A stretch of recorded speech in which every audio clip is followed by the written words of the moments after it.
there been any impact at all in winning the award last year? Naturally, for me, to win the award is an incredible honor. Our team and me and naturally we're thrilled. It is always changing, but I think this question is a two-way street. It's not what the board expect from us. Okay. It's also what we expect also from the team. I find CFO job is a very interesting in the sense that you can make it as passive as you can if you want to, Okay. or you can make it as active as you can if you want to. Basically, there's a two-way argument. When you sit in the finance desk, actually everything happened is not initiated by us, if you want to argue that way. Production, sales, marketing, R&D. If you want to be very passive, then you can sit at the back and wait until everything happens, then you can collect the data and record the book. On the other hand, you can be super active and say everything involves us, because nothing's happened around the company does not require financial resources. The question is whether you are part of the planning process or you're just part of the recording process. So I think from our board, they actually took a very active view. They would like the finance team to be an A to the CEO, to be a part of the planning process, also to be the part of the compliance process. This is the expectation of the board, you said, or is this something that you told the board, look, I don't just want to report, I want to be part of the process? How did that come about? No, I think it's come from a kind of dialogue, because I still remember when I was transferred. I used to be with China Resource Microelectronics, so I spent 10 years in China, and then the CEO transferred me to Hong Kong, 2009, and then we actually sit down and chat and say, what you want to do? How do you see this company idea? So that's why the finance started to talk to. I talked to investors. I went to roadshow and get some input, and I talked to our CEO in different business units and got some input. Then we decided maybe some smaller business, we should dispose of it, realize it's intangible, and convert that into our so-called core business. In fact, that's exactly what we do in the last. We have what we call a 5-year plan, and that's what we have done in the last 4 years. So we sold our non-core business. We sold our investment interest in Hutchison Port. We sold our interest in textile business, which is a $1 billion Hong Kong dollar business.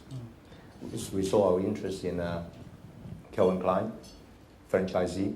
We sold our interest also in other smaller businesses, and we used the proceeds to buy more supermarket, we buy more beer, to buy all the core businesses. So our revenue actually increased more than double now, but we have not yet raised a single right issue, so we did not dilute any shareholders. Okay.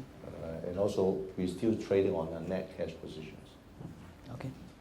Yeah, no, this is really interesting, because before this transformation, I imagine you were actually the traditional CFO. You just waited for everyone to come in, and then you would report, right? But then you were asked to do these different things. So how did you prepare yourself for that? It's a different mindset, it's a different expectations altogether. Well, I guess to a certain extent, very quickly you'll find if you're a traditional CFO, your value depletes very quickly. Because I worked in China for 10 years, I can find people who can do financial recording 1/10 of my cost, maybe work twice as hard. So you have to think of something to add value. Okay. Right. And this the added value is the strategy, the mergers, the JV, and so on that you're talking about. Yeah, not only add value, I think it also uplift the whole so-called recognition and status of the finance department within the group. Okay. If you're only recording, you don't have much value everywhere you go.